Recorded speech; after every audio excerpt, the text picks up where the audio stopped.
ఆంధ్రప్రదేశ్ రాజకీయాల్లో ఇప్పుడు ఒకే ఒక్క నినాదం వినిపిస్తోంది. అదే స్థానిక సంస్థల్లో బీసీల సంపూర్ణ రాజకీయ హక్కుల సాధన.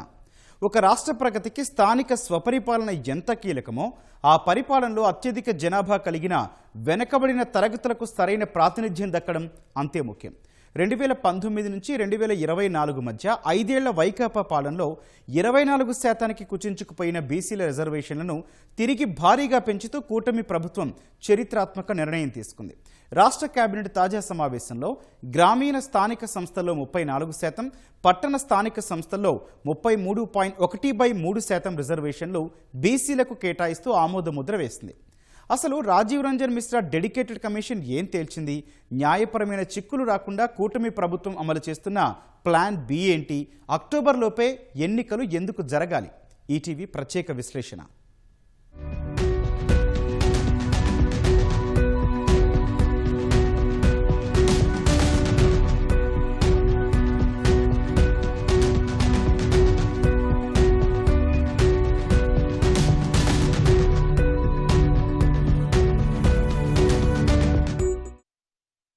ఆంధ్రప్రదేశ్ సమాజానికి వెనుకబడిన తరగతులే వెన్నెముక.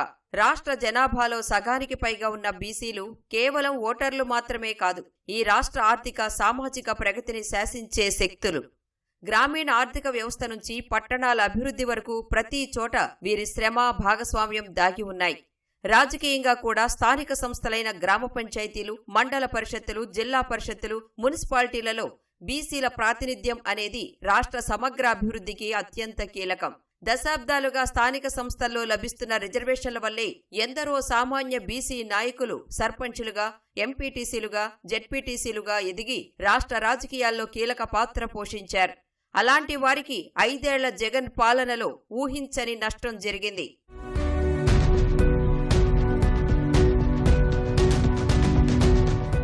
నిజానికి మొదటి నుంచి కూడా ఆంధ్రప్రదేశ్లో స్థానిక సంస్థల ఎన్నికలు, వాటిలోని రిజర్వేషన్లు అత్యంత ప్రాధాన్యత అంశంగానే ఉంటున్నాయి. ఉమ్మడి ఆంధ్రప్రదేశ్లో ఎన్టీఆర్ ముఖ్యమంత్రిగా ఉన్నప్పుడు బీసీలకు రాజకీయ రిజర్వేషన్లు కల్పించారు. తరువాత 1995-99 మధ్య చంద్రబాబు హయాంలో మొత్తంగా 34% పెంచారు. 2001లో జరిగిన స్థానిక సంస్థల ఎన్నికలు పెంచిన 34% బీసీ రిజర్వేషన్లతోనే జరిగాయి.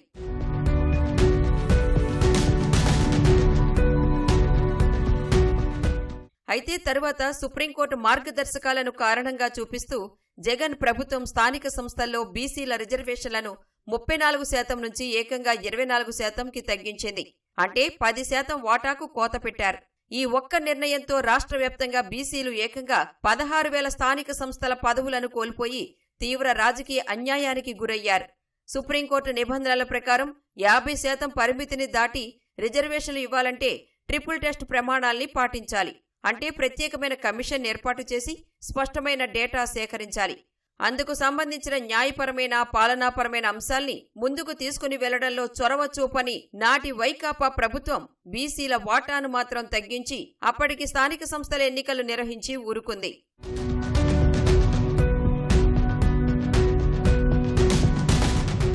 ఇలాంటి పరిస్థితుల్లో 2024లో అధికారంలోకి వచ్చిన వెంటనే కూటమి ప్రభుత్వం ఎన్నికల్లో ఇచ్చిన హామీ మేరకు బీసీ రిజర్వేషన్ల పెంపుపై కసరత్తు ప్రారంభించింది. సుప్రీం నిర్దేశించిన ట్రిపుల్ టెస్ట్ నిబంధనలు పక్కాగా అమలు చేస్తూ రిటైర్డ్ ఐఏఎస్ అధికారి రాజీవ్ రంజన్ మిశ్రా నేతృత్వంలోని డెడికేటెడ్ కమిషన్ ఏర్పాటు చేసింది.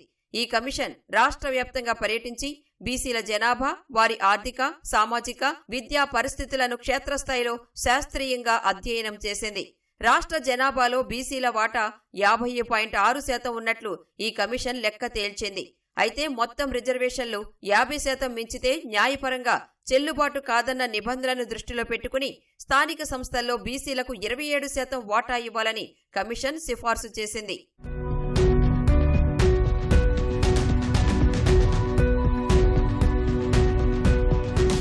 నిజానికి ఈ నిర్ణయానికి ముందు బాధ్యతలు చేపట్టిన వెంటనే dedicated commission chairman Rajiv Ranjan Mishra వేగంగా రంగంలోకి దిగారు. ఏపీలోని భిన్న ప్రాంతాల సామాజిక పరిస్థితులను అర్థం చేసుకునేందుకు జిల్లాల పర్యటనలు చేపట్టారు. ఉత్తరాంధ్రలోని విశాఖపట్నం, విజయనగరం, శ్రీకాకుళం జిల్లాల నుంచి మొదలుకొని నెల్లూరు, రాయలసీమ జిల్లాల వరకు కమిషన్ విస్తృతంగా పర్యటించింది. ప్రతి జిల్లా కలెక్టరేట్లోనూ ప్రత్యేక సమీక్షా సమావేశాలు జరిగాయి. స్థానిక సంస్థల్లో బీసీల జనాభా ఎంత, వారి ప్రస్తుత ప్రాతినిధ్యం ఎలా ఉంది, విద్య, ఆర్థిక రంగాల్లో వారు ఎదుర్కొంటున్న వెనుకబాటుదనం ఎలాంటిది అనే అంశాలపై జిల్లా అధికారుల నుంచి పక్కా గణాంకాలను, రికార్డులను కమిషన్ సేకరించింది.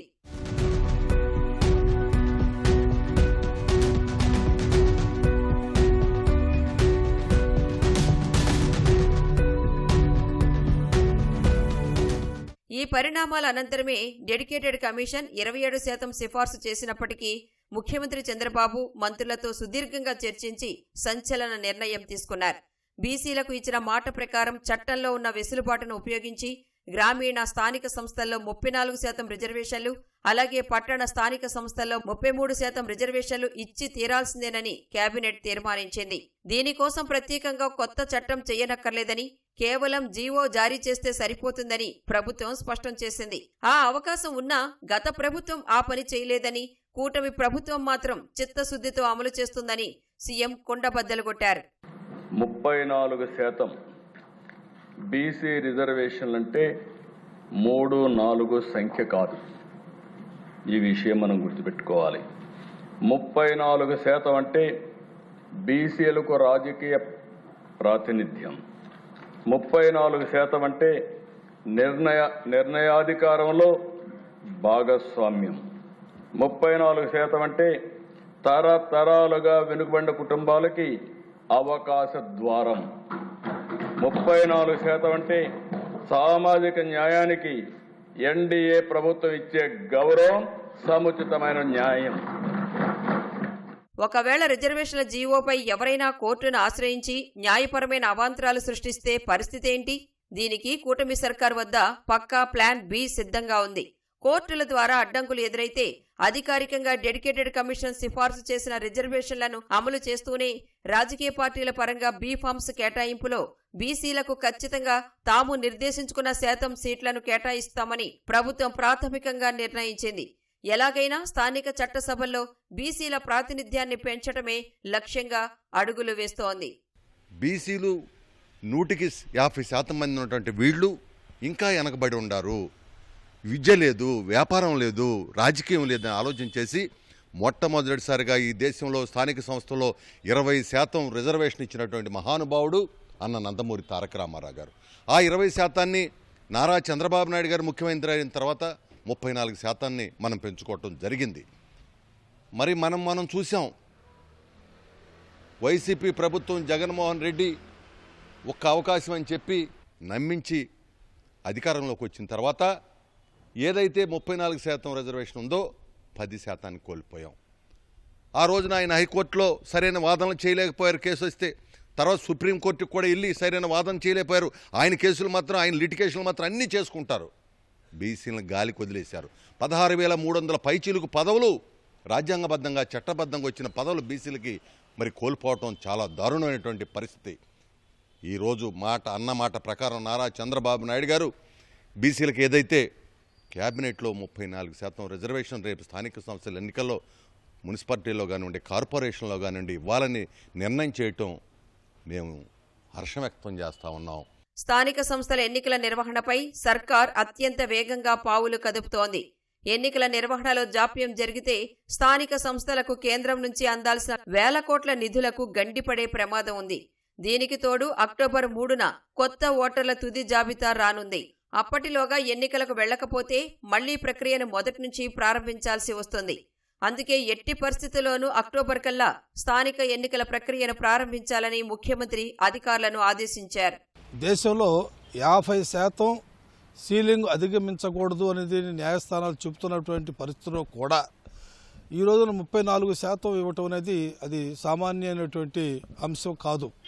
ఎందుకంటే ఈరోజు పంచాయతీరాజు చట్టాన్ని సవరణ చేసి ఈరోజు స్థానిక సంస్థల్లో 34% ఇస్తాను చెప్పడం అనేది ఒక చారిత్రాత్మకమైనటువంటి విషయం అనేది నేను తెలియజేస్తూ, అదేవిధంగా ఈ రాష్ట్రంలో స్థానిక సంస్థలు ఎన్నికలకు వెళ్ళాలంటే మరి డెడికేషన్ కమిషన్ వేయాలని చెప్పని గతంలో కూడా మేము రాష్ట్ర ప్రభుత్వాన్ని కోరాం, న్యాయస్థానం కూడా మేము ఆశ్రయించాం.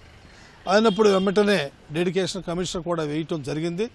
మరి దానికి కూడా గత 4-5 మాసాల నుంచి కూడా డెడికేషన్ కమిషన్ కూడా సర్వే చేసి 27% మించకూడదు అనేటువంటి విషయం కూడా డెడికేషన్ కమిషన్ స్థానిక సంస్థలు చెప్పడం కూడా జరిగింది.